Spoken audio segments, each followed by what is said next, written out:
Bonjour à tous et bienvenue sur ma chaîne YouTube. Je vais vous demander de vous abonner, de liker et de partager parce que c'est très difficile de me retrouver avec le Shadowban. Par ce fait, il existe un collectif de youtubeurs pour lutter contre la censure. Rejoignez-le pour réseauter. Le lien se trouvera en dessous de la vidéo et vous pouvez me rejoindre sur Twitter et Odyssée. Merci. Aujourd'hui, je vous retrouve pour vous parler d'un super bouquin de Jack Donovan, Un feu dans les ténèbres, des hommes et des dieux aux éditions Culture et Racines. J'ai connu Jack Donovan par Piero San Giorgio avec son livre La voix virile, et j'ai tous ses livres traduits en français. Je vous ferai part d'une remarque très intéressante à la fin de la lecture dans la conclusion. Alors, Jack Donovan est un personnage atypique, c'est un Américain masculiniste, écrivain survivaliste, influenceur de l'alt-right et néo-païen. Récemment, Piero San Giorgio a dit qu'il n'était plus homosexuel, donc je ne vais pas revenir sur son passé qu'il n'a jamais caché. Et comme j'ai dit plus haut, c'est un personnage atypique. Je suppose que ses détracteurs doivent le traiter de dégénéré. À ce sujet, Greg Johnson lui a répondu sur le site Counter Currents, que vous pouvez consulter avec Google Traduction. Donc, on va voir ensemble ce qu'il a à dire sur les dieux. Les hommes ont besoin de dieux, de héros et d'idéaux, parce que notre conception de ce qui est meilleur, de ce qui est le bien suprême, oriente notre système de valeurs tout entier, et nous aide à mettre de l'ordre dans notre monde intérieur et extérieur. Des seigneurs, des pères et des chefs de famille, ce sont là les archétypes masculins que les hommes ont reconnus comme des dieux et qu'ils ont célébrés dans les légendes pendant des milliers d'années. Ils sont la pierre angulaire des ensembles des mythes qui ont guidé et inspiré les hommes tout au long de l'humanité. Le titre « Un feu dans les ténèbres » est l'étincelle en nous qui résiste comme le soleil résiste à la nuit infinie et au chaos de l'espace. Bon, là, clairement, c'est la cosmogonie, et l'auteur pense que c'est le schéma de tous les hommes du monde entier.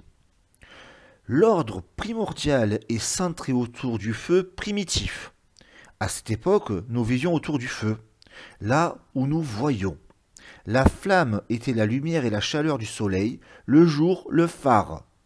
Tout ce qui n'était pas dans ce périmètre était l'inconnu, l'invisible, le danger, le chaos.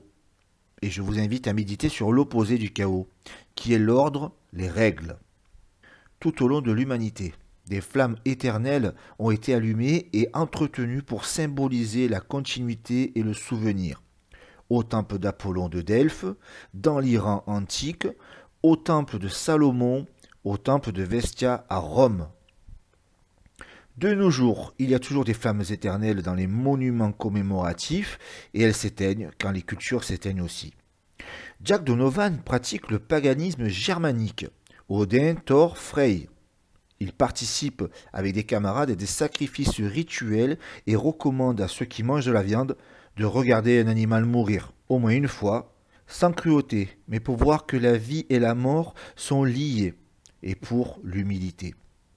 Jack Donovan nous dit qu'il a pris de la distance vis-à-vis du paganisme germanique parce que les branches néo-païennes Wicca ou les obsessions historiques sociales corrompent la réflexion. Il s'est intéressé aux travaux de Georges Dumézil. Pour ceux qui ne connaissent pas Georges Dumézil, c'est un historien et un anthropologue français qui a fait un gros travail sur la société et religion indo-européenne. Il est une référence incontournable pour les chercheurs. Et il a écrit un bon nombre d'ouvrages très sérieux. L'auteur mentionne le concept trifonctionnel qui structure les sociétés indo-européennes. La trifonctionnalité, c'est l'organisation de la société. Souverain, militaire, producteur. Les prêtres, rois, juristes représentent l'ordre spirituel. Le paysan, artisan, éleveur, commerçant perpétue l'ordre. Les militaires le défendent. Bon, vous avez compris, c'est les classes ou les castes. Robert Louis Moore, un médiéviste, a rajouté le magicien dans la catégorie, comme Merlin, conseiller du roi. Ça nous donne King, Warrior, Magician, Lover. Roi, magicien, guerrier, amoureux. Par syncrétisme, qui est une hybridation, Jack Donovan nous livre sa trifonction. son panthéon qui est l'ensemble des divinités dans un polythéisme. Le Père dresse le périmètre autour du feu. Dans cet espace, c'est lui l'ordre. Il crée la hiérarchie de sens et des valeurs et garantit les intégrités. Jack Donovan nous explique qu'il pratique la méditation. Il ferme les yeux pour se plonger dans l'obscurité et son œil intérieur s'ouvre sur la réflexion. Référence à Odin qui s'est pendu à un arbre pendant 9 ans et qui a trouvé les runes, un système germanique d'écriture. Les hommes doivent être à l'image du Père, du guerrier, Dieu, de l'ordre. Il y a des similitudes entre mythologie et toutes ont un dieu principal à l'image du Père, Zeus, Odin, Mitra, qui a accompli un acte souvent violent. Les dieux ont des symboles récurrents, soleil, foudre, sceptre, aigle, le char, les taureaux. Le guerrier est un défenseur de l'ordre et un protecteur, mais surtout il impose l'ordre, et un ordre imposé doit être protégé. Ils ont tous combattu des monstres surnaturels pour sauver des vies, serpents, dragons, géants.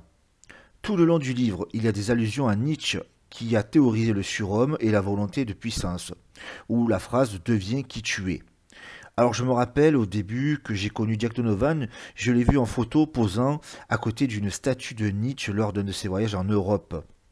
Une chose très importante, nous devons ressembler à ce que nous sommes. Les actes que nous imposons avec respect ou de la crainte seront perçus par les membres du cercle proche. C'est sûr et au-delà du périmètre de l'ordre que les guerriers deviendront ce qu'ils sont. Si vous voulez que les gens soient productifs et restent investis dans un projet, quel qu'il soit, vous devez améliorer leur vie de différentes façons. Là, je vous conseille le livre Le réveil des Européens de Nico Mertz sur ma chaîne. Il faut se réapproprier l'esthétique. Notre art, notre musique, notre environnement doit être fait par nous, pour nous.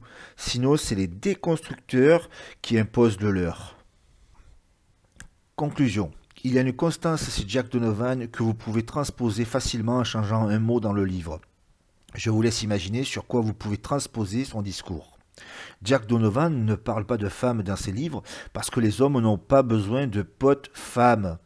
Il encourage les hommes à créer des terriers, une pièce ou une cabane dans le jardin pour rester entre hommes. Finalement, c'est ce que font les woke avec leurs ateliers en non-mixité.